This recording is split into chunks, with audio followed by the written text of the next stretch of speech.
mon âme te loue, et mon âme t'adore, et mon âme te loue, car nul n'est comme toi. C'est un chant nouveau, Alléluia. qui monte dans mon cœur, Un chant nouveau qui monte dans mon cœur. un cantique d'amour Un cantique d'amour pour mon sauveur. pour mon seul sauveur. Alléluia, Lord, give you glory. Il m'a pris de loin, Bien-aimés dans le Seigneur, commencez déjà à partager la vidéo. Vous connaissez déjà le principe. Shalom, shalom à vous. Et placé à ses côtés, je n'ai plus peur de rien, je ne crains plus rien, car le bon berger est de mon côté. Et de mon côté, dans ma famille, il est là. Même les ténèbres n'ont aucun pouvoir dans ma maison, dans ma famille, car la clé de la mort, c'est mon maître qui la tient. Alléluia. me tient la main. Nous pensons Yes. Sur la famille ce soir, parlerons sur la famille. Donc, partagez, invitez, soyez en couple si cela est possible, afin que nous bénéficions ensemble de la parole de Dieu, de saints conseils. Quand je ne sais comment dire, je me mets à chanter. Yes. Alléluia. Soyez bénis. L'Éternel est bon. Il est toujours bon. Yes. Alléluia. Partagez dans les groupes invités. Pour moi. L'Éternel est bon. Il est bon pour toi, il est bon pour moi. Alléluia. Il est bon.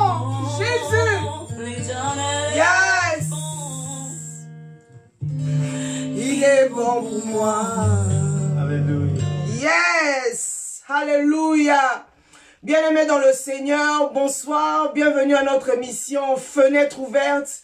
Chaque mercredi, nous nous réunissons, mon époux et moi, pour une émission spéciale sur la famille. Nous parlons chaque mercredi de la famille, chaque mercredi à 21h de Paris et 19h GMT, 19h d'Abidjan.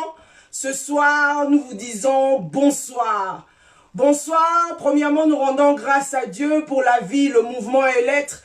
Nous lui disons merci parce qu'il nous a gardés durant cette semaine, durant la semaine passée, pendant ce moment difficile, pendant ce moment où la pandémie, n'est-ce pas, en train de battre son plein. C'est vrai que cette pandémie est en train de battre son plein, mais nous bénissons le Seigneur parce qu'il y a déjà le début du déconfinement. Ce soir, mon époux et moi, nous allons parler d'un thème très révélateur, un thème qui va nous aider, n'est-ce pas, à nous questionner, à entrer en profondeur, à revoir au fait nos bases, si effectivement nous sommes en train de marcher selon les desseins, selon la voie du Seigneur.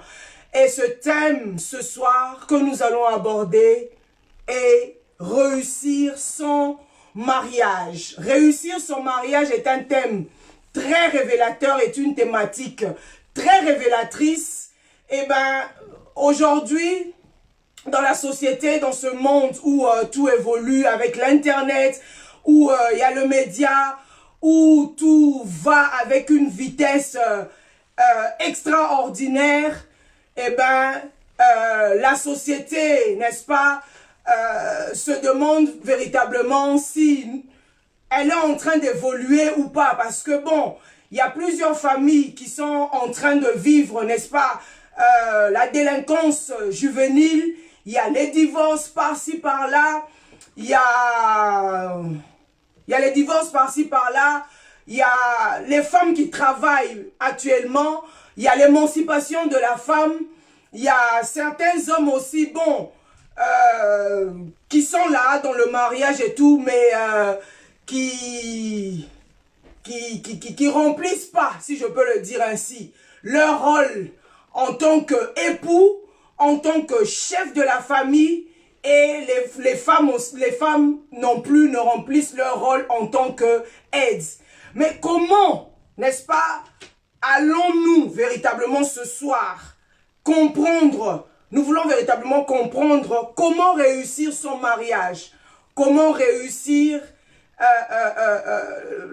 mettre en exergue ce pourquoi Dieu nous a mis ensemble, ou vous a mis ensemble en tant que couple, dans ce monde difficile, dans ce monde où tout est calculé, où l'homme est devenu égoïste, où l'homme ne regarde qu'à lui-même, et bien, réussir son mariage. Oui, merci bien chérie. Je crois que ce soir, un mariage réussi est vraiment capital et très important. Et c'est ce que nous sommes venus aborder dans cette émission. Oui, mais avant tout, laissez-moi rendre grâce à Dieu et puis vous conduire tout de suite dans Genèse 2, le verset 22 à 24. Père, au nom de Jésus, nous te rendons grâce sur ce plateau et cette émission sur la famille. Nous prions afin que, au sortir de cet enseignement, nous soyons enrichis par ta connaissance et que nos cœurs soient façonnés à l'image de Christ pour vivre un mariage réussi. Bénis ton peuple et bénis tous nos auditeurs, bénis tous ceux qui nous prendront en cours et bénis ceux qui écouteront ce message au nom de Jésus. Amen. Amen. Alors, nous allons lire Genèse, le chapitre 2, le verset 22 à 24. Un mariage réussi. Genèse 2, versets 22 à 24. L'Éternel Dieu forma une femme de la côte qu'il avait prise de l'homme, et il l'amena vers l'homme. Et l'homme dit, voici cette fois celle qui est l'os de mes os et chair de ma chair, on l'appellera femme parce qu'elle a été prise de l'homme. C'est pourquoi l'homme quittera son père et sa mère et s'attachera à sa femme et ils deviendront une seule chair. Amen. Wow. Amen. Et ils deviendront une seule chair. Et ils deviendront une même chair. Donc, les gens entrent dans le mariage, ils deviennent une même chair, ils rentrent en communion et ils se prennent en mariage, ils vivent ensemble. Mais comment faire pour réussir son union, son mariage, cette approche? Hein, tu vois une femme ou un homme qui ne se connaissaient pas, ils se rencontrent de n'importe quel horizon et puis ils viennent ensemble et ils décident de se marier et de partager quelque chose ensemble. Mais vous voyez que soit dans le mariage, avant ou pendant ou après, oui, ils commencent à faiblir et à passer outre des objectifs qui s'étaient fixés pour être vraiment un mariage réussi ou bien un couple idéal. Donc, la première chose donc, que moi, j'ai découvert dans la parole de Dieu, parce que chaque fois que nous parlerons sur la famille, je reviendrai sur Genèse. Oui, parce que Genèse, ça c'est le fondement de toutes choses. Donc, les deux textes de la Bible qui nous révèlent vraiment la destinée de l'humanité, c'est Genèse 1 et 2. C'est pourquoi j'aime beaucoup ce livre. Et je reviens toujours dans les origines. Même Jésus disait au commencement, c'est-à-dire dans la Genèse, il n'en était pas ainsi. Ça veut dire qu'il se réfère à la Genèse avant de donner un enseignement capital sur le mariage. Donc, voici un peu ce que je vais partager avec vous. Donc, la première chose qui m'est revenue quand j'étudiais la parole, c'est le couple doit avoir un idéal, une vision. Et c'est autour de cela que la flamme pourra être entretenue dans un couple. Avoir l'idéal, c'est-à-dire une vision. Une vision. Voilà. Et c'est la chose. Comme soubassement, comme fondement. Donc c'est comme si il court autour de ça. C'est autour de cette vision qu'ils réfléchissent, qu'ils font tout. On peut voir ça dans Genèse chapitre 2, le verset 15 à 17. Genèse chapitre 2, suivez bien. Vous allez voir que quand Dieu, avant d'imposer une femme, ou bien d'introduire une femme à l'homme, voici, il donne d'abord l'idéal. Genèse 2, 15 à 17. L'Éternel Dieu prit l'homme et le plaça dans le jardin d'Éden pour le cultiver et pour le garder. L'Éternel Dieu donna cet ordre à l'homme. Tu pourras manger de tous les arbres du jardin, mais tu ne mangeras pas de l'arbre de la connaissance du bien et du mal, car le jour où tu en mangeras, tu mourras.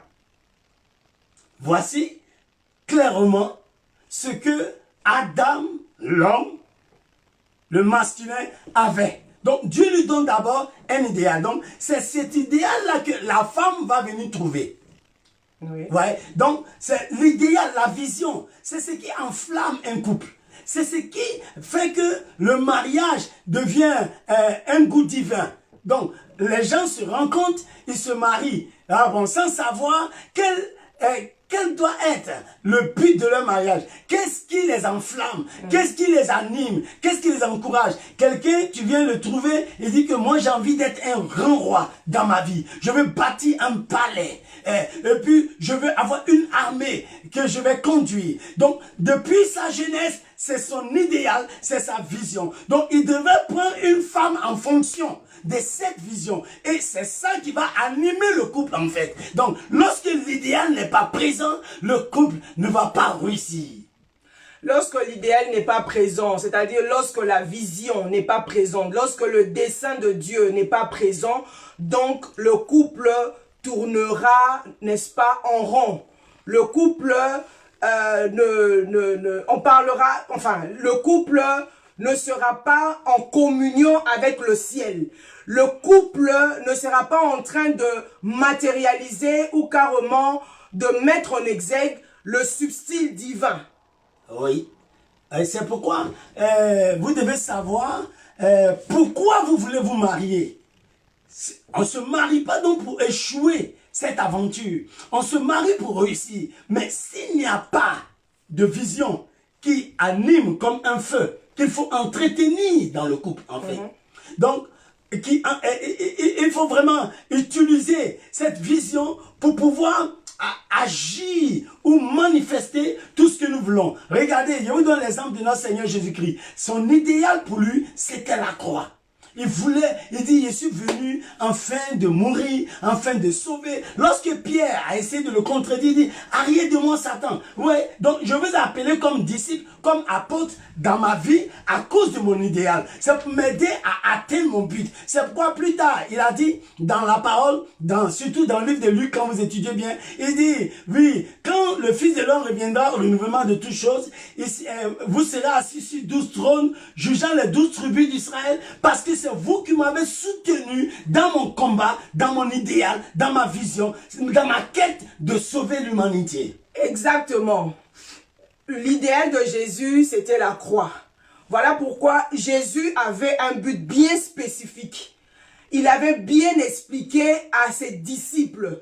Donc, lorsque je fais le parallélisme, n'est-ce pas, entre l'homme et Christ, puisque Christ est le chef de l'Église et l'homme, l'époux, est le chef de la femme. Donc, l'homme doit avoir une vision bien claire, doit avoir, n'est-ce pas, un idéal bien clair, doit connaître le dessein de Dieu. Quand je parle de l'homme, je parle du mal, du mal, donc le sexe masculin.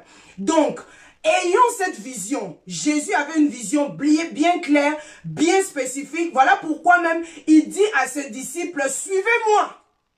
Donc, le maître dit à ses disciples de le suivre. Il dit, suivez-moi. Donc, les disciples ils n'étaient pas bêtes. Ils étaient des personnes normales. Vu que Jésus, le maître, leur avait bien expliqué sa vision. Sa vision était la croix. Donc, Jésus a même rassuré les disciples. Il dit, mais vous avez tout abandonné. Pierre lui pose la question, mais nous avons tout abandonné. Mais que sera notre récompense? Oui, Donc Jésus a bien expliqué sa vision et ses disciples connaissaient véritablement la vision de leur maître, connaissaient véritablement la vision de Jésus-Christ de Nazareth, c'était la croix. Et si nous avons tout abandonné, nous te suivons, donc nous aurons notre récompense au ciel, parce que nous avons tout abandonné. C'est la même chose dans le mariage. Dans le mariage, lorsque la femme, comme nous venons de lire, la femme, donc l'homme quitte son père et sa mère, s'attache à sa femme, les deux deviennent une seule chair. Donc l'homme vient avec sa vision et la femme suit cet homme avec une vision bien claire, avec un idéal bien spécifique, avec un dessein, avec les desseins de Dieu qui sont bien spécifiques. C'est sur cette base-là, en tant qu'aide, que la femme se mettra à suivre un homme. Voyez-vous? C'est comme mon époux me dit toujours, quand je l'ai rencontré, je vais vous donner un témoignage, quand je rencontrais mon époux, il m'a invité au restaurant, on est allé manger et tout, et il m'a dit qu'il veut m'épouser, et moi je lui ai dit, mais oui, mais il faudrait que tu me parles au moins de ta vision. En tant qu'aide, qu'est-ce que je pourrais faire auprès de toi? Il m'a expliqué sa vision, j'ai eu des questions à lui poser, il a été clair avec moi. Et c'est sur base de la vision que lui a, et moi en tant qu'aide, en tant que l'os de ses os, puisque je suis une partie de lui, donc il y a une complémentarité. Donc je vais vers lui en tant qu'aide et nous formons une seule chair. Il y a l'unicité, voilà. Il y a l'unicité, nous marchons ensemble, c'est lui qui est le visionnaire et moi je le suis, nous de même. Mais nous suivons Jésus. Toi, tu suis Jésus. Mon époux suit Jésus. Nous suivons le Christ. En tant que disciples, en tant que rachetés, en tant qu'église. Pourquoi? Parce que nous savons là où le Maître nous conduit, là où Jésus-Christ est en train de nous conduire. Parce que au-delà de cette vie terrestre, il y a le ciel qui nous attend. Donc Christ avait une vision bien spécifique.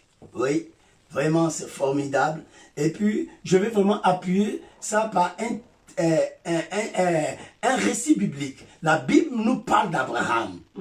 Abraham était en Chaldée, dans sa famille, dans sa patrie.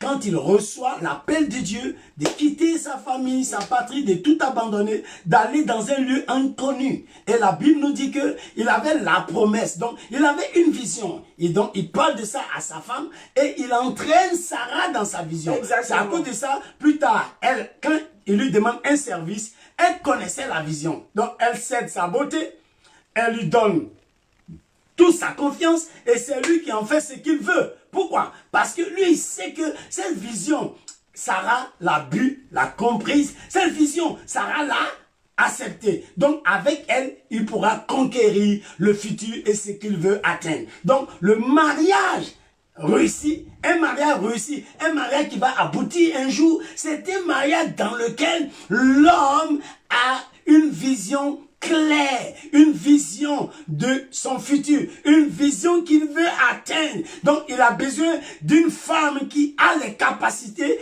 pour agencer, pour entourer, pour entretenir le feu qui est allumé. Donc, la vision enflamme, la vision donne du zèle, la vision encourage, la vision donne la force. La vision, c'est quelque chose qui excite. Il dit, je vais me battre avec Goliath. Il avait la vision d'avoir la richesse. Il avait la vision, par exemple, de voir sa famille affranchie en Israël. Il avait la vision de régner et de défendre, lui, l'armée du Dieu d'Israël. Donc, vous voyez, quand quelqu'un a une vision, c'est par rapport à cela qu'il prend une femme. Ou, donc, il accepte que ça soit celle-là avec qui il croit pouvoir réussir son mariage. Donc, bien aimé, les choses tournent autour de votre idéal. Les choses tournent autour de votre vision. Les choses tournent autour de ce que Abraham devait quitter pour aller dans un pays étranger. Donc, c'était sa vision-là. Il avait reçu de posséder une terre. Il avait reçu qu'il aura une postérité avec Sarah. Donc, il avait sa vision. Et c'est cette vision-là qui l'a poussé à entraîner son épouse avec lui. Donc, bien aimé, si vous devez reçu votre mariage, tout tourne autour de votre idéal. tout tourne autour de notre idéal, de votre idéal. Mais dans le cas où, parce que bon, jadis, je dirais que dans les temps anciens, certains parents, nos ancêtres et tout, peut-être ils ne connaissaient pas leur vision, ils ne connaissaient pas leur idéal, ils ne connaissaient pas les desseins de Dieu, parce que bon, la plupart ont adoré les fétiches et tout. Pourrions-nous dire que nos ancêtres, nos aïeux et tout ont réussi leur mariage ou pas? Ça, c'est... Ok, c'est déjà une bonne question. J'ai pas fini. Oui. Oui, et je vais essayer de condenser un peu. Et actuellement, lorsqu'on essaie de faire le parallélisme actuellement, parce que quand moi j'ai même eu le temps de parler avec certains couples et tout, tu verras que ils n'ont aucune vision. Donc ils se sont juste mariés parce que ils devaient se marier. Ils se sont mis ensemble parce qu'ils devaient être ensemble. Ils se sont mis ensemble. Mais il n'y a pas de but concret. Il n'y a pas une vision concrète.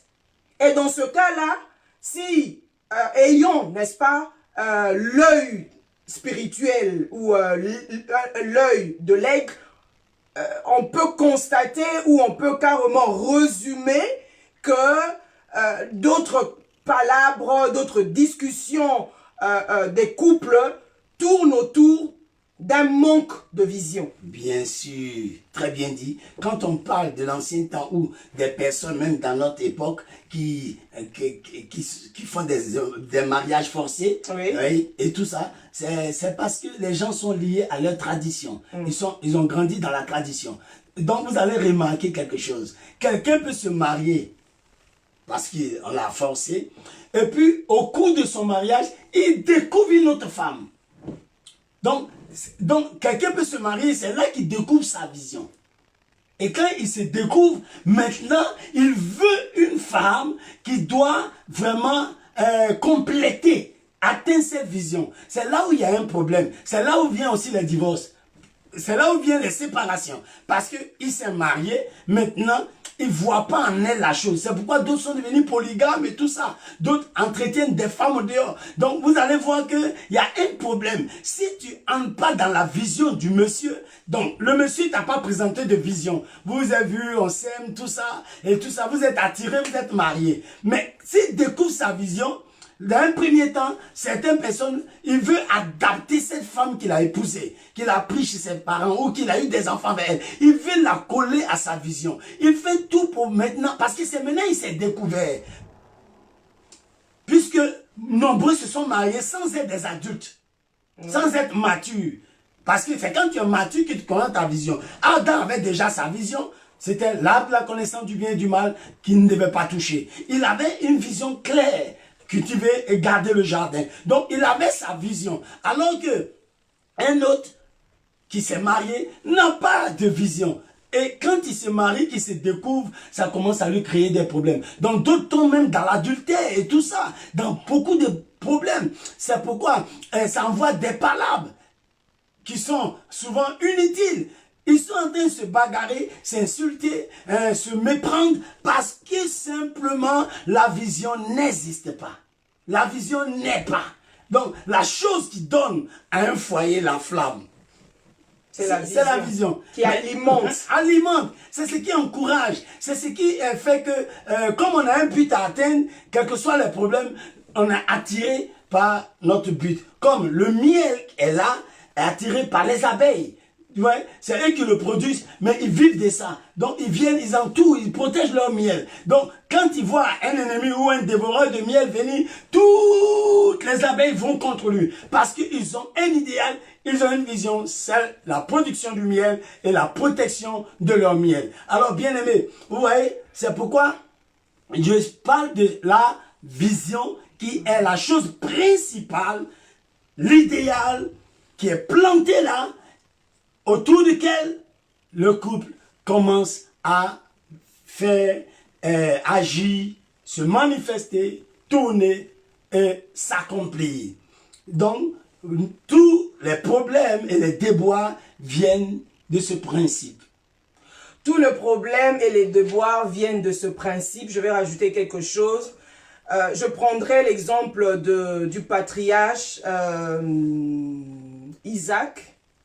Hein, des fois aussi, je pense que Rebecca a eu le temps d'avaler, n'est-ce pas, la vision de son époux Isaac. Parce qu'à un moment donné, lorsque Isaac s'était affaibli, Dieu aussi est passé par Rebecca pour lui parler.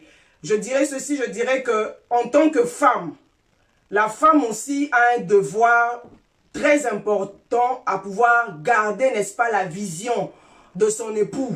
Lorsqu'il y a un problème, lorsqu'il faut prier, lorsqu'il faut jeûner, lorsqu'il faut chercher la face, des fois même il arrive que l'homme a tellement de problèmes, l'homme a beaucoup de dossiers à résoudre, a des projets à réaliser, ou voilà, il y a tellement de choses qui le tirent par-ci, par-là. Mais une femme qui a véritablement avalé la vision de son époux comme Rebecca, à un moment donné, Dieu est passé par elle.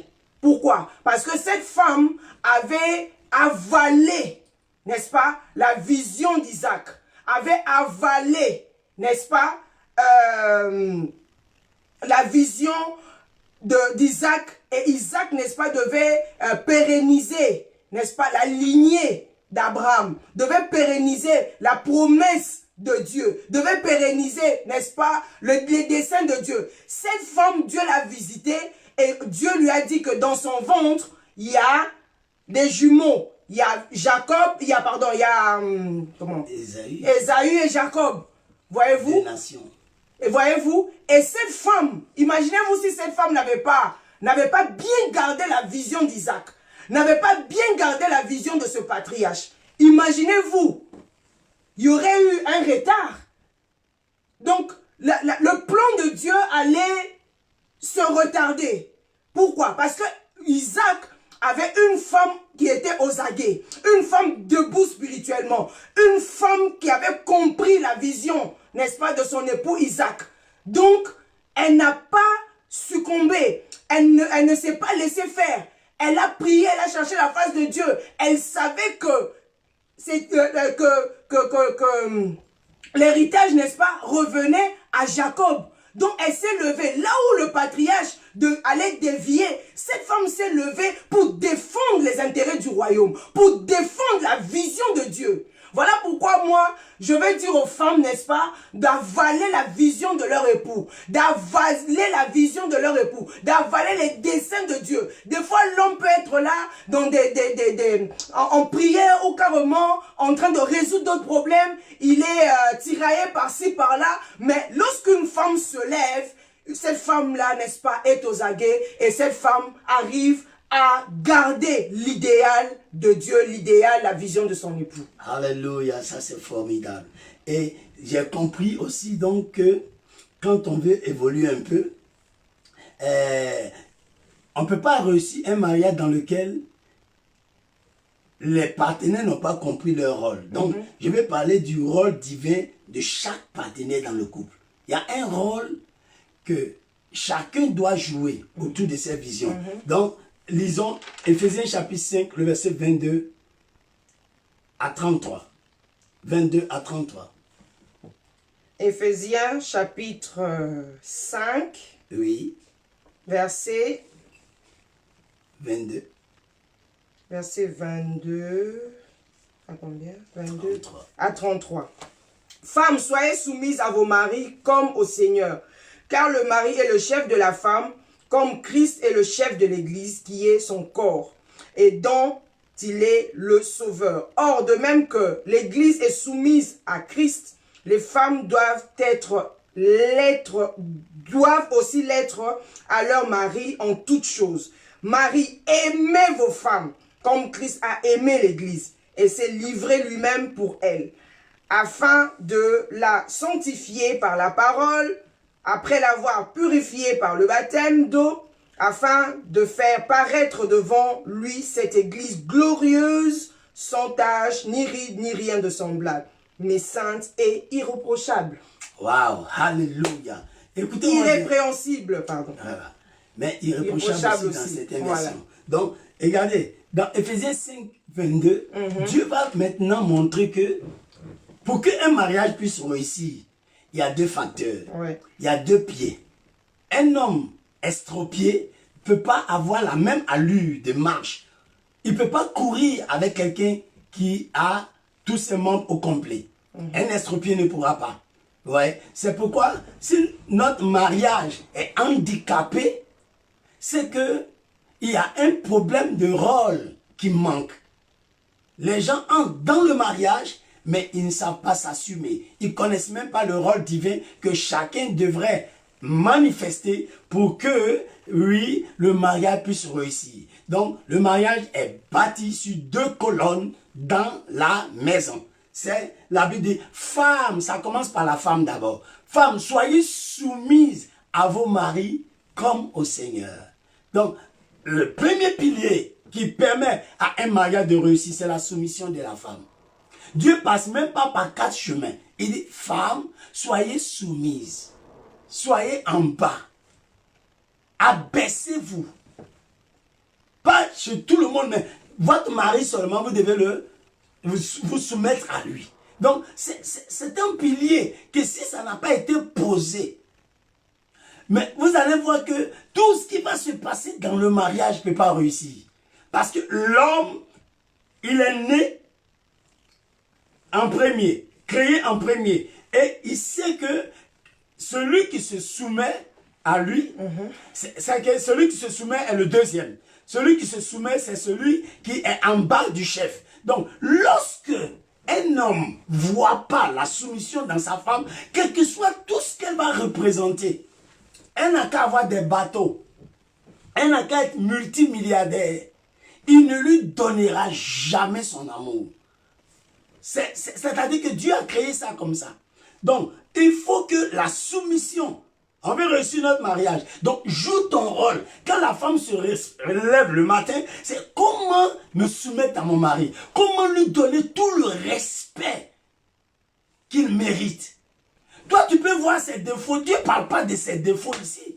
Dieu ne parle pas de ses erreurs. Dieu ne parle pas de son intellect. Dieu ne parle pas de sa position sociale. Dieu ne dit rien. Il dit femme, tu sois émancipée, tu sois riche, tu sois pauvre, tu sois une femme intellectuelle, tu es une grande carrure, tu sais bien t'exprimer, tu as étudié pendant longtemps. Qui que tu sois, si tu es une femme, si tu veux voir le mariage réussi, tu es appelé à la soumission. C'est là où le problème commence. Quand l'homme ne voit pas ce respect, cette soumission, il ne voit pas cette femme s'abaisser, automatiquement, le mariage est penché.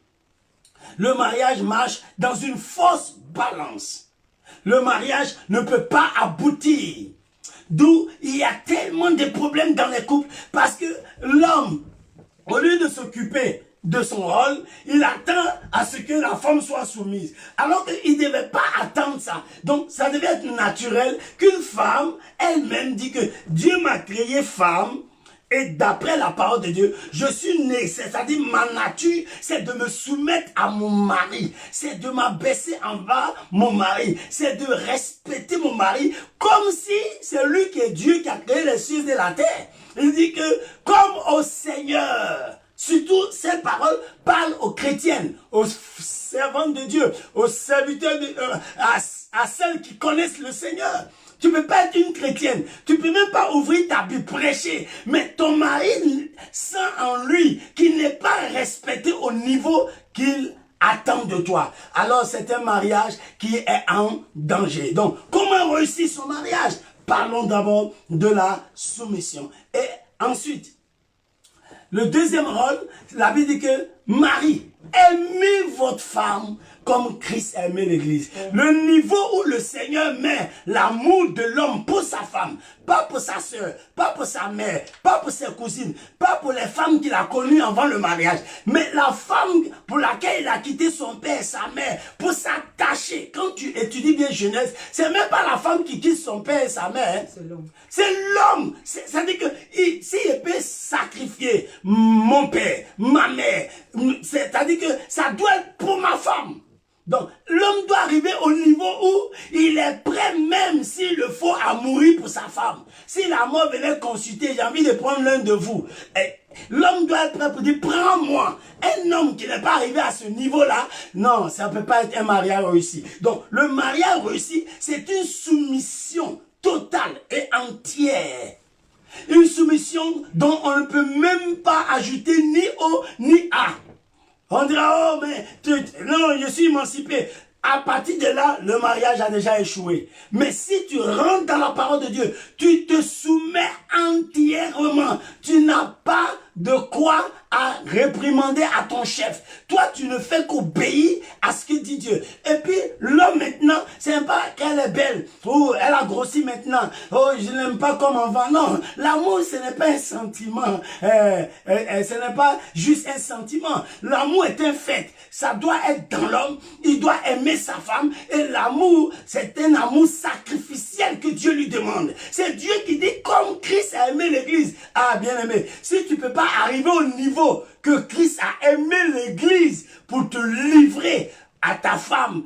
Donc, tu dois faire le don de ton intelligence, de ta personne, de ta valeur, de tes biens, de tout ce que tu représentes en tant qu'homme. Tu dois être prêt à mourir pour elle. La Bible dit jusqu'à se sacrifier, jusqu'à se donner. C'est vrai, il faut le dire. Et puis maintenant, que les gens pensent ce qu'ils veulent, mais c'est leur problème. La Bible demande à l'homme de se sacrifier pour sa femme, pas pour sa mère, pas pour son père. Les gens disent, on met ma maman, on met ma femme, je prends qui? Mais je prends naturellement ma femme. Je ne couche pas avec ma mère. Je suis désolé.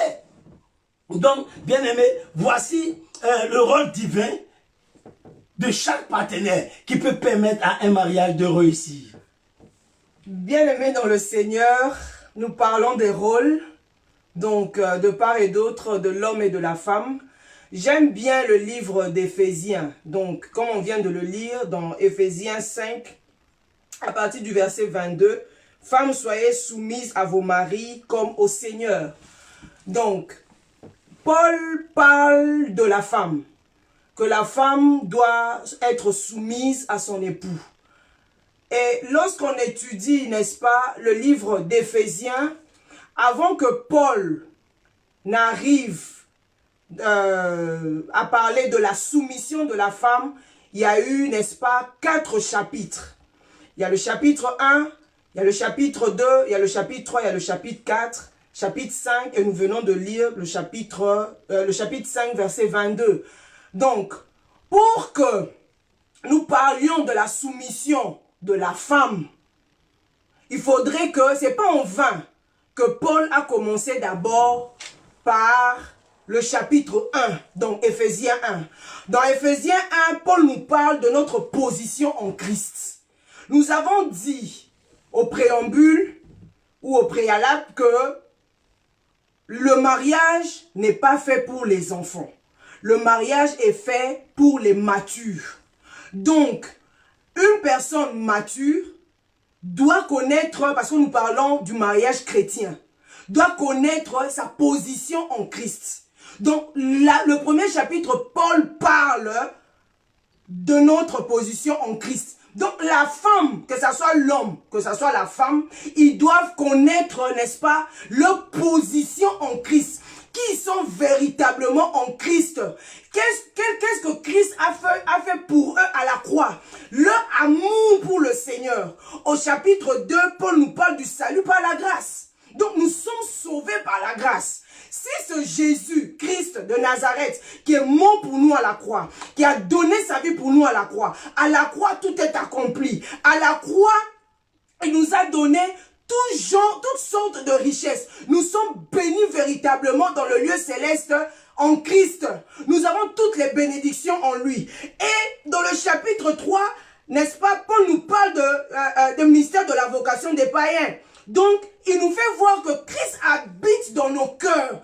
Si véritablement Christ habite dans nos cœurs, celui qui est mort pour nous à la croix, et il habite dans nos cœurs, c'est-à-dire dans le cœur de l'homme, dans le cœur de la femme, par la foi, et que nous sommes enracinés et fondés dans l'amour du Seigneur. Si une personne est enracinée, n'est-ce pas, en Christ, moi en tant que femme, je suis enracinée en Christ, mon époux est enraciné en Christ, Christ m'a aimé, il a donné sa vie pour moi à la croix, j'ai été sauvé, je n'ai rien fait. Et si je vis pour Christ qui est mort pour moi à la croix. Et la Bible me dit que je dois être soumise à mon mari et il y a une comparaison comme au Seigneur. Donc, je dois connaître véritablement qui est le Seigneur pour moi, qui est Christ pour moi, qu'est-ce qu'il a fait pour moi à la croix. Si je vis à cause de ce Christ. Si je suis là pour lui. Donc, si il y a ce parallélisme, il y a cette comparaison, mon époux est comparé à Christ, donc je dois voir mon époux comme étant le Seigneur, comme étant Jésus-Christ qui est mort pour moi à la croix. Automatiquement, ayons cet amour, ayons le Saint-Esprit en moi, ayons les fleuves d'eau vive qui coulent en moi, et que mon cœur, et Christ habite véritablement dans mon cœur par la foi, et nous sommes enracinés et fondés en Christ, automatiquement, je serai une femme soumise. Donc, c'est là que se trouve la problématique. Wow.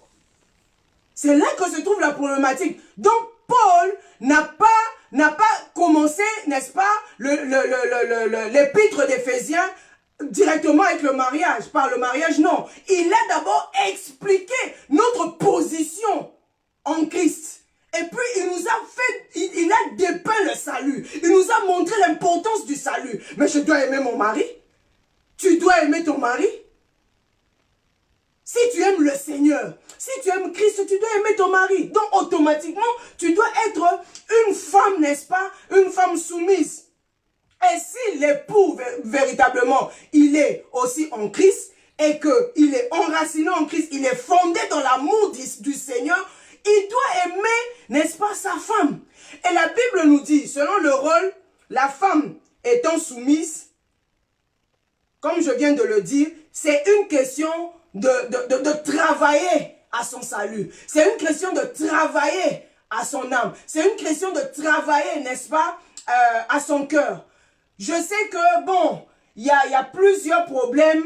Il y a des femmes et tout. Lorsqu'on regarde leur background, on regarde leur passé et tout, on regarde, n'est-ce pas, leur environnement, là où elles ont grandi, ben, cet environnement, leur background a une influence positive, tout comme négative, dans leur vie. Oui. Donc, elles emmènent tout ce package, tout ce package dans le mariage. Une fille, par exemple, qui est issue d'une famille monoparentale, je pense qu'on en parlera, qui est déjà blessée, qui a des blessures intérieures. Donc, c'est déjà une femme qui est déjà déséquilibrée. Donc, elle n'a pas vécu avec un père.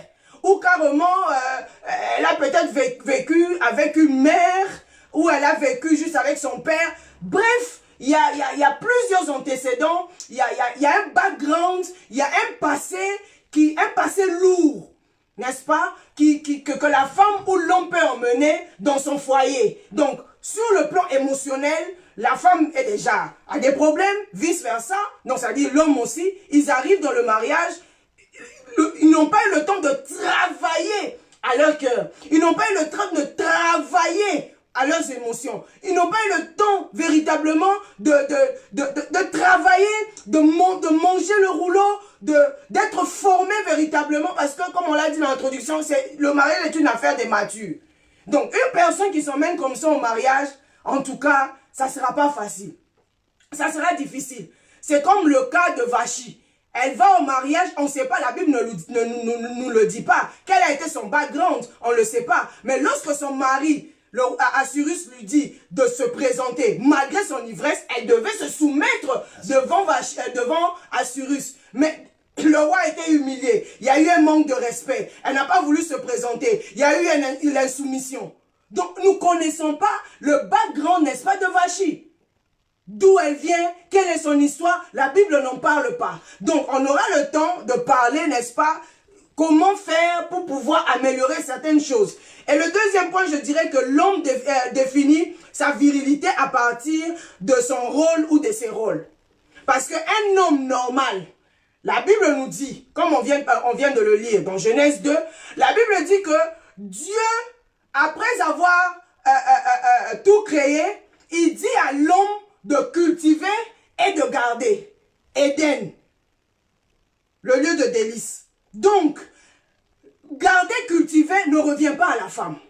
Garder et cultiver revient à l'homme. Ce sont les deux tâches de l'homme. Ces deux tâches ne reviennent pas à la femme. C'est l'homme qui doit cultiver et c'est l'homme qui doit garder. Et lorsque Dieu parle à Adam de garder, de cultiver Éden, donc Ève aussi est dedans. Donc il est obligé, en tant qu'homme, de garder aussi Ève, de garder Ève, parce que Ève fait partie, n'est-ce pas, du jardin d'Éden. Donc voilà pourquoi il y a certaines femmes aussi qui se sentent, n'est-ce pas, dans l'insécurité. L'homme ne répond pas, ne remplit pas ces différents rôles en tant que par exemple pourvoyeur. Lorsque je parle de l'homme en tant que pourvoyeur, c'est vrai sur le plan financier, mais aussi sur le plan émotionnel et sur le plan intellectuel. Pourquoi? Parce que la Bible nous dit, nous venons de le lire, que car le mari, dans Éphésiens 5, 23, la Bible dit, car le mari est le chef de la femme, comme Christ est le chef de l'Église, qui est son corps et dont il est le sauveur. Or, de même que l'Église est soumise à Christ, les femmes aussi doivent l'être à leur mari en toutes choses. Marie, aimez vos femmes comme Christ a aimé l'Église et s'est livré lui-même pour elle, afin de la sanctifier par la parole, après l'avoir purifiée par le baptême. Donc, l'enseignement dans la maison revient à l'homme. Voyez-vous? Parce que c'est l'homme qui a la vision. Donc, c'est l'homme qui doit enseigner à sa femme. C'est Adam qui devait enseigner à Ève. Ce n'était pas à Ève d'enseigner à Adam. Mais c'est l'homme.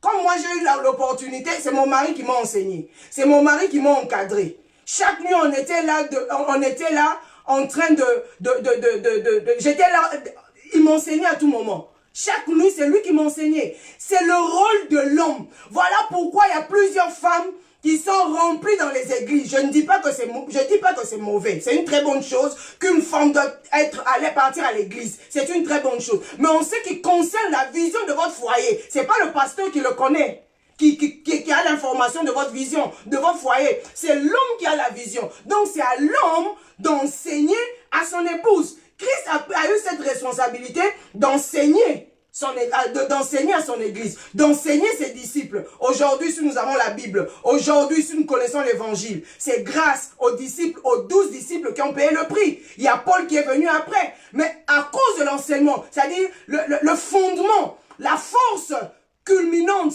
le poids du message, le poids de l'enseignement, la force de l'enseignement que l'homme inculque, n'est-ce pas, dans la vie de cette femme pourra produire la réussite dans votre foyer.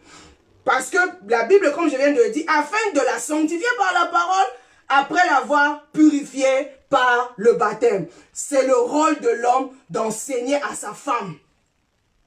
Plusieurs mariages aussi sont détruits à cause de ça. Parce que les hommes n'ont pas le temps d'enseigner à leurs femmes. Parce que c'est l'homme qui a la semence. C'est l'homme qui est le visionnaire. C'est l'homme qui est l'idéal. C'est l'homme qui bâtit son royaume. C'est l'homme qui impose les principes dans sa maison. C'est l'homme qui impose les règles dans sa maison. C'est l'homme qui impose les règles dans sa maison. La femme est là pour avaler la vision de l'homme, avaler l'enseignement de l'homme. Lorsque l'homme n'est pas là, la femme pourra, n'est-ce pas, sauvegarder la vision. La femme sera là pour défendre la vision. La femme sera là pour être aux aguets, pour que le serpent ne vienne pas comme le cas de Ève. Pourrons-nous dire que Adam avait mal enseigné Ève? Point d'interrogation, ça c'est encore une autre paire de manches. Oui. Donc, le rôle de l'enseignement revient à l'homme comme Christ l'a fait. Christ a aimé l'Église. Christ sanctifie l'Église jusqu'aujourd'hui par la parole, après l'avoir purifiée par le baptême. Le baptême d'eau, c'est la parole. Donc, voilà un peu. J'ai parlé, l'homme doit être le pourvoyeur, l'homme doit être l'enseignant, l'homme doit montrer sa virilité. Sa virilité, ça se montre au travers ses rôles. Donc, en tant que leader, c'est lui qui est le leader de la maison. Il doit montrer que c'est lui qui cultive. C'est lui qui va chercher, qui va cultiver pour que sa famille mange. C'est lui qui doit cultiver pour que les gens qui sont derrière lui, en tant que leader aussi, puissent, n'est-ce pas, se retrouver. Et l'homme, comme je viens de le dire, il est protecteur aussi. Donc, c'est l'homme qui était appelé à garder, n'est-ce pas, Éden. C'était pas la femme. On dit l'homme est là pour cultiver et garder. C'est l'homme qui protège Éden. C'est pas la femme. Et voilà, au fait, ce que j'avais, n'est-ce pas, à dire en tant que rôle de l'homme et de la femme. Waouh, c'est formidable. Nous sommes en train d'évoluer et je suis convaincu que cette parole est en train de nous bénir. Quelque part, certainement, bien-aimé, tu entends ces choses, tu dois te dire que je suis marié, mais est-ce que je joue vraiment mon rôle? Est-ce que, en tant qu'homme, c'est moi qui me bats pour subvenir aux besoins de ma famille? Yes. Est-ce que je réfléchis à comment prendre soin de la famille, comment la protéger pour que cette famille ne se livre pas à la drogue, à la déchéance, à la décadence, ne tombe pas dans les erreurs de cette génération perverse. Comment je dois faire pour que ma femme apprenne à respecter le peu que je lui donne, ou bien, donc tout ça là, ça s'enseigne. Donc la femme doit se soumettre, l'homme doit aimer. Mais la mesure de ton amour va révéler la puissance et la bénédiction de votre couple. Donc, la manière tu aimes ta femme, la manière Jésus nous a aimés jusqu'à donner sa vie pour nous, oh, c'est facile pour lui de nous donner l'esprit qu'il avait. Oui, donc, lorsque tu aimes, tu donnes, tu te sacrifies et tu fais beaucoup de choses. Cela est extraordinaire. C'est pourquoi j'ai vu dans l'enseignement sur un mariage réussi, il y a quelque chose, il y a une autre ouverture que je vais faire. La troisième chose que je remarque, c'est les bras qui travaillent à la réussite d'un mariage. Les bras qui travaillent. Donc, dans un mariage, vous allez voir qu'il y a des bras qui travaillent. Et je vais vous citer ces bras-là. Donc, le premier bras, quel que soit l'amour que vous avez, quelle que soit la soumission de la femme, quel que soit tout ce qui va se passer, c'est la transparence. Ce que nous appelons la vérité. La Bible dit que Adam et Ève étaient tous deux nus dans le jardin. Quand vous lisez Genèse 2, le dernier verset, Adam et Ève étaient tous deux nus dans le jardin et ils n'en avaient point honte. Ouais, donc, la transparence, c'est ça, on parle de nudité. Donc, Adam voyait Ève nue, Ève voyait Adam nu. Donc, si votre couple doit être efficace, si vous voulez réussir dans votre vision, dans votre amour, dans votre soumission, dans tout ce que vous voulez faire pour faire aboutir et accomplir ce mariage, pour que ce soit un mariage idéal, un mariage complet, un mariage selon le plan et la vision de Dieu, vous devez être transparent. Donc, quand la vérité manque dans le foyer, vous êtes en train de pleurer, gêner, Seigneur, ouvre-nous les portes, alors que peut-être toi, tu as déjà quelques 3 000 euros, 2 000 euros cachés quelque part, mais vous êtes en train de pleurer pour que Dieu pourvoie vos besoins. Vous voyez, ça, ce n'est pas transparent. Donc, quand la vérité n'y est pas, tu présentes une femme comme étant ta cousine, alors que c'est ton ex-copine, vous voyez, à ta femme. Non, c'est-à-dire que quand la vérité n'est pas, le couple est déjà dans la fausseté. Le diable prendra ce foyer-là en captivité. Il va vous mettre en prison parce qu'il est le père du mensonge. Il est le père du faux. C'est un faussaire. C'est quelqu'un qui trompe. Donc c'est pourquoi lorsque la transparence a manqué, lorsque Ève, ce n'est pas un seul joueur causé avec le serpent. Elle était visitée par le serpent. Parce que la Bible nous dit que le serpent était le plus rusé de tous les animaux des champs que l'Éternel Dieu avait fait. Donc le mot rusé en hébreu veut dire simplement qui fait beau, qui fait rire, qui aimait plaisanter. Donc le serpent avait des bras, il avait des pattes. Donc le serpent était un peu comme le singe. Donc il faisait des grimaces, il était vraiment comme un sage, le plus sage de tous les animaux. Et c'est pourquoi Ève aimait sa compagnie. Donc, il y a des choses que vous devez comprendre. J'ai eu une nouvelle amie, il y a eu un nouveau coup de fil, il y a eu une nouvelle rencontre, j'étais allé quelque part en ville et puis j'ai croisé une femme d'affaires ou un homme d'affaires, où j'ai vu un ancien ami qui est devenu directeur général de ceci. Peut-être le monsieur était ton copain avant qu'il soit ministre des Finances, mais tu caches ça à ton mari. Ouais, et puis tu prends ton mari bonnement, vous allez là-bas, et puis, tu vois, donc, il faut être transparente. Il faut être transparent. Donc, la vérité est le premier bras qui permet à un couple d'évoluer, de s'asseoir, de réussir, d'atteindre son but. Donc, lorsque le mensonge s'est trouvé dans Judas, la Bible dit Satan est entré dans son cœur. Donc il disait, il fallait vendre ce parfum et le donner aux pauvres. Ouais, ça c'est une apparence des choses. Donc le mariage n'aime pas les fausses apparences. Le mariage n'aime pas le faux dit. Le mariage n'aime pas tout ce qui est substitution, tout ce qui est...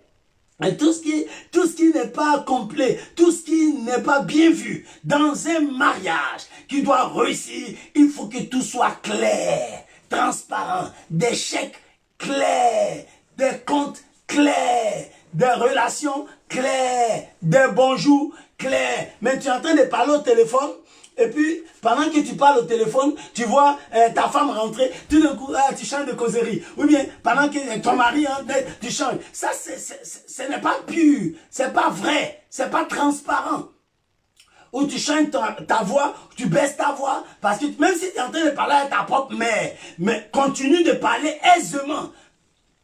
Même si ta femme n'aime pas ta mère, ou bien c'est ton mari qui ne veut pas sentir ta soeur, ou ton grand frère, ou quelque chose comme ça, il faut commencer à travailler avec la vérité. Donc, la vérité est le premier bras qui travaille dans un mariage réussi. Amen. C'est le premier bras. Donc, je voudrais qu'on parle, parce que si on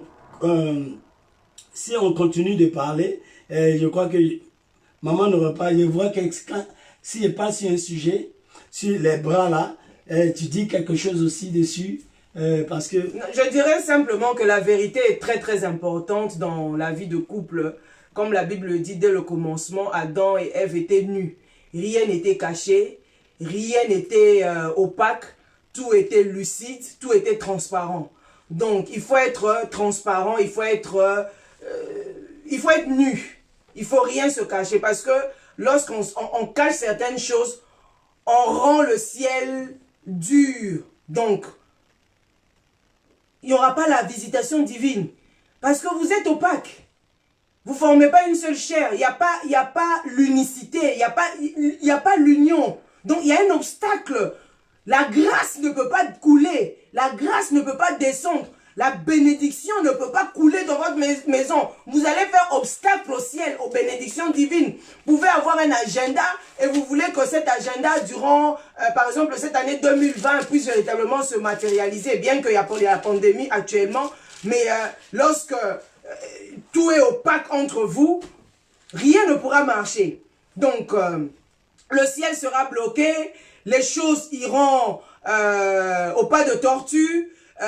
Les choses ne vont pas couler parce que vous êtes opaque et par conséquent, je dirais que vous n'êtes pas unis. Vous n'êtes pas unis et vous ne formez pas une seule chair parce que vous êtes deux personnes différentes. Chacun de vous a, comme je l'ai dit la fois dernière, c'est son jardin secret. Chacun a son jardin secret. Voilà. Oui, merci bien chérie. Je vais parler du dialogue. Le dialogue est le deuxième bras qui permet à un foyer d'exister, à une union de réussir, à un mariage d'évoluer. Vous voyez, être aussi au même niveau d'information.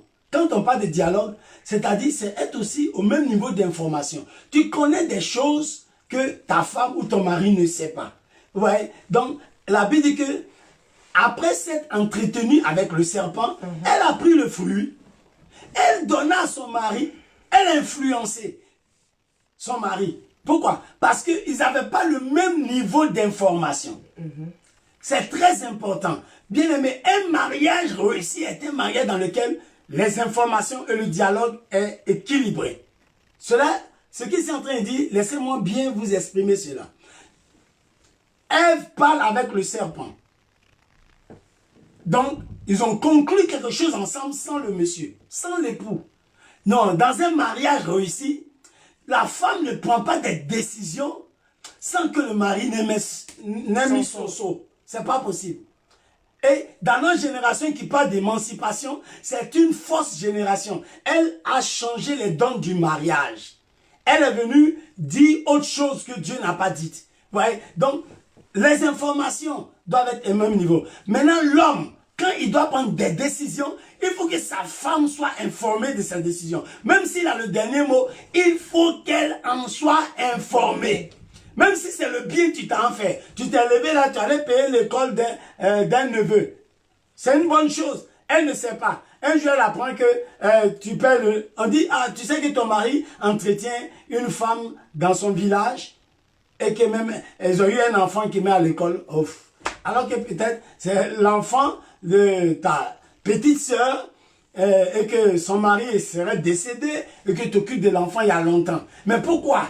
C'est simple pour toi de mettre ton mari au parfum de ce que tu fais. Donc, il y a des gens qui ne sont pas dans un vrai dialogue avec leur conjoint, leur partenaire. Et ça cause des dommages qu'on ne peut pas réparer. Bien-aimés, je vous prie d'établir le dialogue.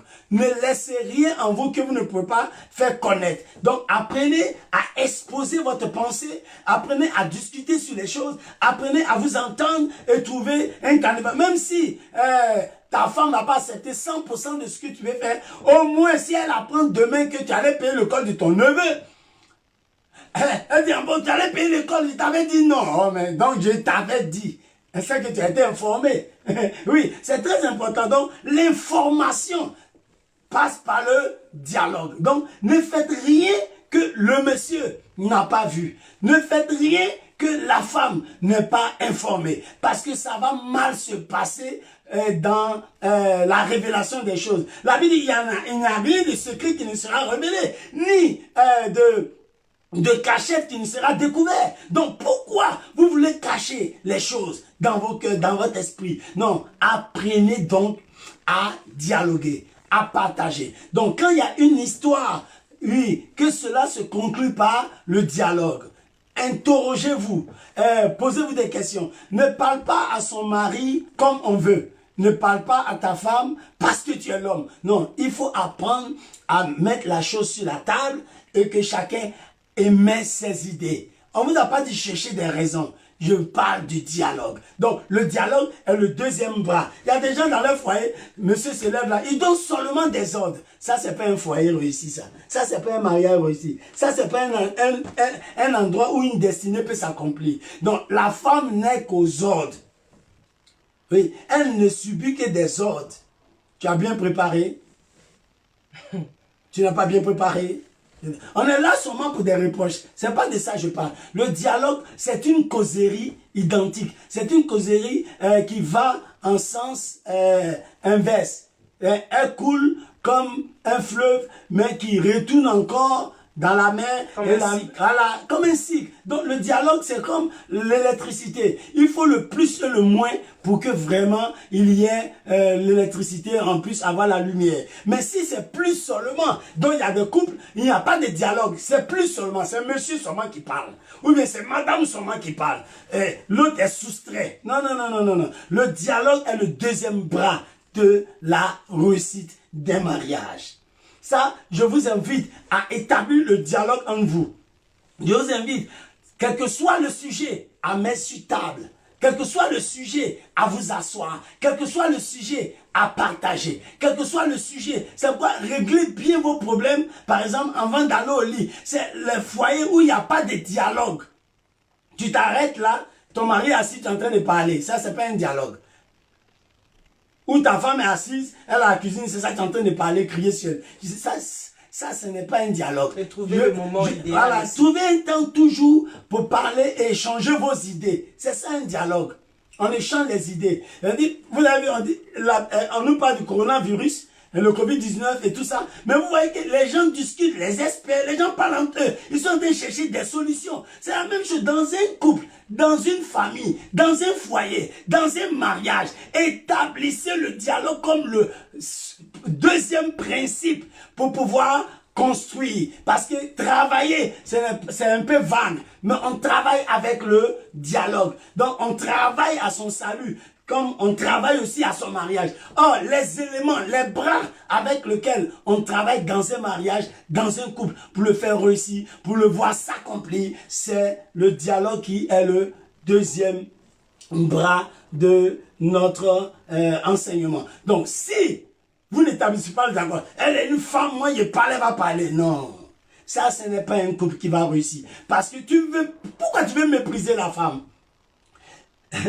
Non, tu ne peux pas la mépriser. Il dit d'établir un dialogue. Non, moi je suis dans le chez nous là-bas. Mon papa, maman parle jamais devant mon père. C'est pas de ça que je parle. Ça c'est la tradition humaine. C'est la tradition de ton village. C'est la coutume qui est en train de t'ensevelir la cervelle. Sinon je dis qu'un homme sensé, et même Dieu même a établi le dialogue en nous. Il ne nous a pas sauvés comme ça. Il dit, venez et plaidons, dit l'Éternel. Hein? Venez, en discuter, on va s'entendre. Même si vos péchés sont rouges comme le cramoisi, moi je vais le blanchir. Ouais? Donc Dieu, nous on a péché, on s'est rébellé contre lui, mais Dieu établit le dialogue entre nous. Même confesser et se repentir est un principe de dialogue. Il dit, si nous disons que nous n'avons pas de péché, si on ne peut pas expliquer nos erreurs, si on ne peut pas dire nos péchés à Dieu, si on n'établit pas le dialogue, nous ne serons pas sauvés. On dit, la Bible, c'est en confessant de la bouche qu'on parvient au salut. C'est en dialoguant, en parlant en lui, en disant ce que nous avons fait. Quel que soit ce que ta femme a fait comme erreur, quel que soit ce que ton mari a fait comme déboire, établissez le dialogue. Établissez le fait de parler ensemble, écoutez l'autre jusqu'à la fin. Et taisez-vous quand il parle. Quand il a fini, vous donnez aussi votre idée, jusqu'à ce que vous trouviez un consensus de paix. Voici le deuxième bras de notre du rôle divin de chaque partenaire dans un couple. Je peux continuer? Moi, je dirais ceci, comme bras, je peux rajouter quelque chose. La complicité. Il faut être complice. Donc, ne rien se cacher. Prenons l'exemple de Saphira et Ananias. C'était un couple très complice, très proche. Ils avaient vraiment formé l'unicité. Ils parlaient le même langage. Quand je parle de la complicité, un couple vraiment complice, c'est-à-dire que lorsque l'homme pense à quelque chose, hein, pense à quelque chose, ou il dit quelque chose, la femme arrive même à terminer ou à finir la phrase. Donc, ils survolent dans le monde spirituel, ils pensent de la même manière. Ils sont tellement complices que si la femme veut aller faire les courses ou elle veut acheter quelque chose, elle planifie par exemple envoyer de l'argent en Afrique à sa belle famille ou à sa famille et tout. Automatiquement, l'homme aussi dit, mais j'ai pensé à ça. Mais j'ai pensé à ça. C'est-à-dire que cette unicité, leur esprit court ensemble. Leur esprit parle le même langage. Leur âme est tellement unie, tellement raccordée. Voilà pourquoi c'est vrai que ça a été, leur complicité a été négatif, hein, négatif quelque part, le cas de Saphira et Ananias, parce que bon, ils se sont mis ensemble en montant le Saint-Esprit. Au lieu de donner le montant exact de la vente de leurs biens, eux ils ont donné le montant outre que le montant exact. Vous voyez? Donc, ils avaient menti au Saint-Esprit. Voilà pourquoi ils étaient morts. Mais cette complicité doit vraiment, n'est-ce pas, dans la vie de couple, doit entrer, doit se matérialiser, doit se manifester, parler le même langage. C'est-à-dire que vous êtes enracinés ensemble, enracinés en Christ. Vous pensez de la même manière, vous pensez de la même chose. Vous écrivez, vous conjuguez ensemble. Vous écrivez la même chanson ensemble. La douleur de l'autre, c'est la douleur de l'homme, c'est la douleur de la femme. Les pleurs de la femme, ce sont aussi les pleurs de l'homme. Donc, ils pensent de la même manière. arrivez même, que vous allez quelque part, où la femme est à un endroit, à un endroit, et un monsieur, ou enfin une famille veut lui dire quelque chose, les gens ont carrément peur de dire, mais si tu dis ça à sa femme, son mari sera informé, hein, et tu ne connais pas ce couple. Donc il faut arriver à ce stade-là. Si l'homme va quelque part, on dit, mais tu veux dire à son mari, oh, laisse tomber, sa femme sera informée. Sa femme sera au courant. Donc il faut laisser tomber. Donc il faut attendre, juste arriver à ce point culminant de complicité. Donc, si vous arrivez à ce point de complicité, un homme qui est sage, ou une personne qui est sage, qui veut par exemple affronter l'homme ou lui confier, je sais pas moi, un secret ou quoi que ce soit, il va tourner sa langue 7 fois. Il va se dire, c'est mieux que j'attende le couple pour en parler. Parce que je sais que de toute façon, bon, ils sont tellement complices que même si vous arrivez à voir l'homme, oh, mais de toute façon, sa femme est derrière, elle sera là. De toute façon, bon, la femme est déjà arrivée. L'homme arrive peut-être dans 5-10 minutes. Donc, il faut créer cette complicité-là. Ne rien vous cacher. Parler, discuter, réfléchissez ensemble, monter des projets ensemble, prier ensemble. Voilà, parler le même langage. À force d'être complice, lorsqu'on vous voit, on pourrait même vous dire que, mais ils se ressemblent. Tellement la complicité dans l'âme, la complicité dans l'esprit, cette complicité va couler même sur le plan morphologique, sur le plan physique, jusqu'à telle enseigne que lorsqu'on vous verra, on vous dira carrément, mais ils sont des jumeaux, ils parlent le même langage, ils marchent de la même manière, ils se ressemblent tellement, mais ils commencent vraiment à se ressembler. C'est ça l'influence, n'est-ce pas, de la complicité d'un couple. Waouh! Bien aimé, je crois que nous sommes en train d'évoluer et tu es en train d'apprendre quelque chose ce soir. Donc, ça fait partie des bras qui bâtissent une maison et qui permet à un foyer de réussir. Donc, si nous manquons de complicité, comme mon épouse vient de le dire, c'est-à-dire que le serpent peut facilement entrer parmi nous. Oui, parce que vous ne parlez pas le même langage, vous serez exposé à la honte et à la mort. C'est pourquoi, bien aimé, je veux vous dire qu'il y a quelque chose aussi qui permet au foyer d'évoluer, c'est le pardon.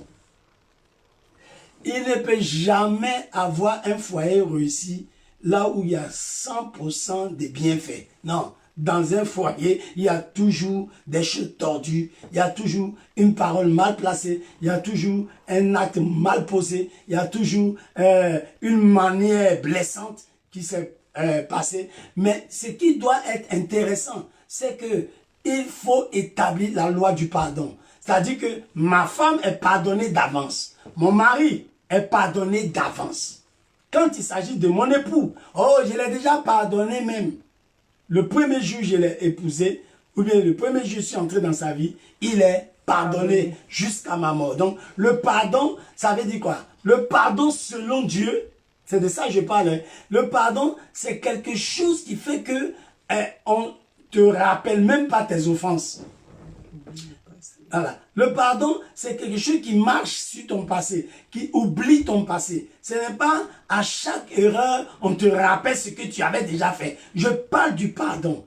Or, le pardon va plus loin. C'est-à-dire que ma femme n'a jamais été coupable. C'est à ce niveau-là que le couple n'arrive pas. Mon mari n'est pas coupable. Donc, quand j'ai pardonné, j'ai pardonné. Il faut que tu saches aussi que le troisième élément qui révèle le pardon selon Dieu, c'est-à-dire quand on a pardonné le fils prodige, il y a eu la fête. C'est-à-dire quoi? C'est-à-dire que la joie doit suivre le pardon. David dit, et les os que tu as brisés se réjouiront. Donc, ça veut dire que quand quelqu'un est coupable quelque part, quand quelqu'un est frustré ou bien blessé ou bien il se sent offensé et que la chose a été réglée ou bien tu as pardonné ou bien il t'a pardonné, il faut que automatiquement vous manifestez l'aisance. La personne doit se sentir à l'aise avec toi. Hein? Il doit se sentir bien dans sa peau. Mais tu dis que tu l'as pardonné, quand il cause avec toi, tu ne veux pas répondre, tu as ta manière de faire, tu le rejettes, tu regardes ailleurs, tu fais certaines choses. Non, le pardon doit être habillé automatiquement d'un vêtement blanc. ton pardon doit innocenter ta femme, doit innocenter ton mari. Ça, c'est très important. Donc, je suis en train de parler du pardon selon Dieu. Donc, quand Dieu nous a pardonné nos péchés, là, on danse à l'église, on saute chez nous, on chante. David est un grand roi, il s'est levé pour danser. C'est à cause du pardon que tu danses. C'est parce que tu te sens pardonné. Amen. Mais tu ne peux pas être dans un couple et puis la personne, ton vis-à-vis ne se sent pas à l'aise parce qu'il sent que ton pardon n'est pas vrai. Ou bien tu le tiens captif ou tu le retiens quelque part. Ouais. Donc, cette personne ne peut pas s'épanouir. Donc, vous devez pardonner.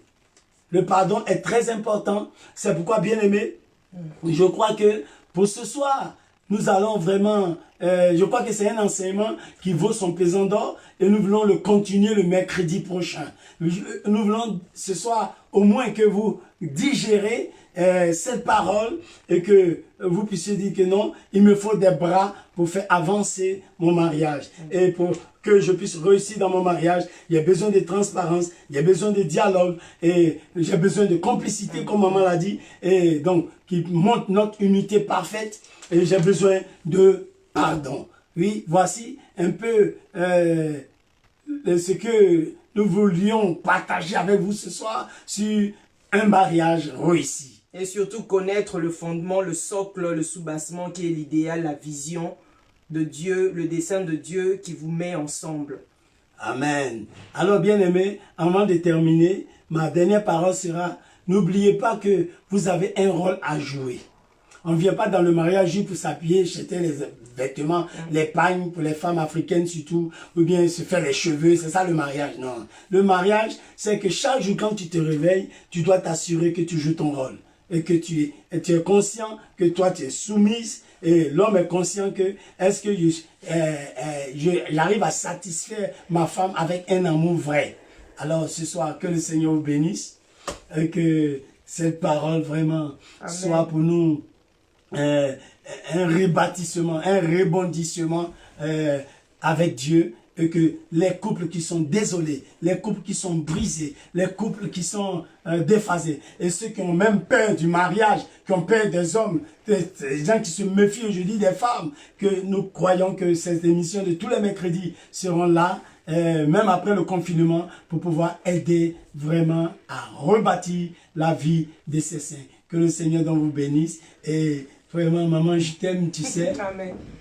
Et je veux que cet amour-là influence votre vie, cet amour-là transforme votre maison, cet amour-là fortifie là où vous êtes éteint, là où vous êtes en train de mettre une autre femme dans votre maison, vous êtes en train d'introduire autre chose parmi vous. Je prie que le serpent n'y entre pas au nom de Jésus-Christ. Vous êtes bénis, passez une bonne soirée et Fenêtre ouverte continue demain par la grâce du Seigneur avec maman. Père, je vais te rendre grâce, je vais te prier ce soir.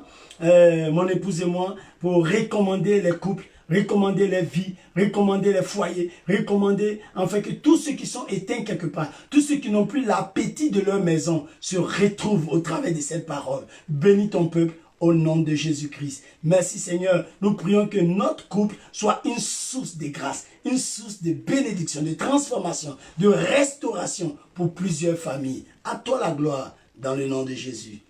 Amen. Amen. Soyez Soyez bénis. bénis. À demain.